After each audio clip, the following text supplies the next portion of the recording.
राधे राधे, हरे कृष्णा। आज वैसाख का महीना शुरू हो चुका है। 3 अप्रैल 2026 के दिन आज हम प्रथम अध्याय करेंगे।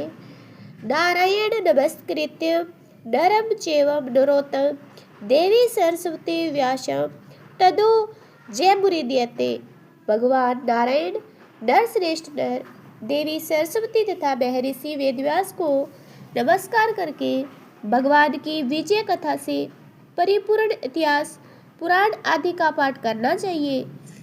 सूत जी कहते हैं कि राजा अम्बरीश ने परमेष्टि ब्रह्मा के पुत्र देवऋषि नारद से पुण्य में है वैशाख मास का महात्म्य इस प्रकार पूछा।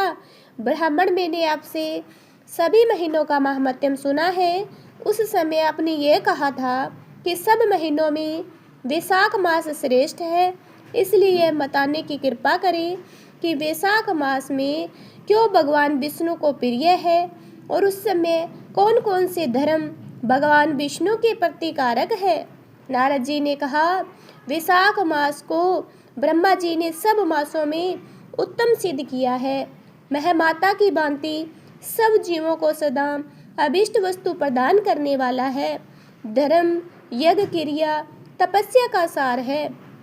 संपूर्ण देवताओं के द्वारा पूजित है। जैसे विद्याओं में वेद विद्या, मंत्रों में प्रणव, वृक्षों में कल्प वृक्ष, देहनुओं में कामधेनु, देवताओं में विष्णु, वर्णों में ब्राह्मण, प्रिय वस्तुओं में प्राण, नदियों में गंगा जी, तेजों में सूर्य, अस्त्र शस्त्रों में चक्र, धातु में सुवर्ण, वैष्णवों में शिव, रत्नों में कौस्तुभमणि, उसी प्रकार दमक साधन भूत महीनों में वैशाख मास सबसे उत्तम है।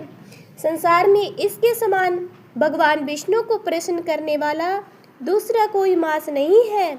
जो वैशाख मास में सूर्योदय से पहले स्नान करता है उससे भगवान विष्णु निरंतर प्रीति करते हैं। पाप तभी तक गरजते हैं जब तक जीव वैशाख मास में प्रातःकाल जल में स्नान नहीं करता। राजन, वैशाख के महीने में सब तीर्थ आदि देवता बाहर के जल से सदैव स्थित रहते हैं। भगवान विष्णु की आज्ञा से मनुष्य का कल्याण करने के लिए सूर्योदय से लेकर 6 दंड के भीतर वहाँ मौजूद रहते हैं। वैशाख के समान कोई मास नहीं, सतयुग के समान कोई युग नहीं, वेद के समान कोई शास्त्र नहीं और गंगा जी के समान कोई तीर्थ नहीं, जल के समान कोई दान नहीं, खेती के समान कोई धन नहीं और जीव से बढ़कर कोई लाभ नहीं, उपवास के समान कोई तप नहीं, दान से बढ़कर कोई सुख नहीं, दया के समान कोई धर्म नहीं, धर्म के समान कोई मित्र नहीं, सत्य के समान यश नहीं, आरोग्य के समान उन्नति नहीं, भगवान विष्णु से बढ़कर कोई रक्षक नहीं, वैशाख मास के समान संसार में कोई पवित्र मास नहीं, ऐसा विद्वान पुरुषों का मत है। वैशाख श्रेष्ठ मास है और शेष साई भगवान विष्णु को सदा प्रिय है। सब दानों से जो पुण्य होता है, जो तीर्थों में फल देता है, उसी को वैशाख मास में मनुष्य जल दान करके प्राप्त कर लेता है। जो जल का दान में असमर्थ है, ऐसे ऐश्वर्य की अभिलाषा रखने वाले पुरुष को उचित है दूसरे को प्रबोध करें, दूसरे को जलपान का महत्व समझावें। यह सब दोनों से बढ़कर हितकारी है। जो मनुष्य वैशाख में सड़क पर यात्रियों के लिए प्याऊ लगाता है, विष्णु लोक में प्रतिष्ठित होता है। नृप श्रेष्ठ प्रपादान देवताओं, पितरों तथा ऋषियों को अत्यंत प्रीति देने वाला है। जिसने प्याऊ लगवाकर रास्ते के थके मांदे मनुष्य को संतुष्ट किया, उसने ब्रह्मा, विष्णु और शिव आदि देवताओं को संतुष्ट कर दिया। राजन, वैशाख मास में जल की इच्छा रखने वाले को जल, छाया चाहने वाले को छाया, पंख की इच्छा रखने वाले को पंखा देना चाहिए। राजेंद्र, जो प्यास से पीड़ित महात्मा पुरुष के लिए शीतल जल प्रदान करता है, वह उतने ही मास से 10,000 राज सूर्य यज्ञों का फल प्राप्त होता है।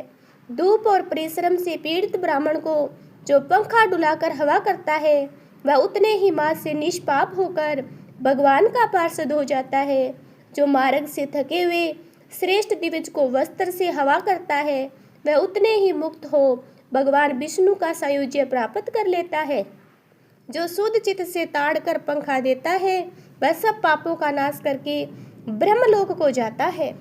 जो विष्णु प्रिय विशाख मास में पादुका का दान करता है वह यमदूतों का तिरस्कार करके विष्णु लोक में जाता है। जो मार्ग में अनाथों के ठहरने के लिए विश्रामशालाएं बनवाता है उसके पुण्य फल का प्राप्त किया नहीं जा सकता। मध्यम आए हुए ब्राह्मण अतिथि को यदि कोई भोजन दे तो उसके फल का अंत नहीं। हे राजन, अन्नदान मनुष्यों को तत्काल तृप्त करने वाला है, इसलिए संसार में अन्न के समान कोई दान नहीं। जो मनुष्य मार्ग में थके हुए ब्राह्मण के लिए आश्रय देता है उसके पुण्य फल का वर्णन किया जा सकता है। भूपाल जो अन्नदाता है माता पिता आदि का विस्मरण करा देता है, इसलिए तीनों लोकों के निवासी अन्नदान ही प्रशंसा करते हैं। माता और पिता केवल जन्म के हेतु जो अन्न देकर पालन करता है, मनुष्य पुरुष इस लोक में उसी को पिता कहते हैं। जय जय श्री हरि विष्णु। अगर आपको ये देह अच्छा लगा है तो कमेंट करके ज़रूर बताना और चैनल को सब्सक्राइब करके कमेंट में जय जय श्री हरि ज़रूर लिखना।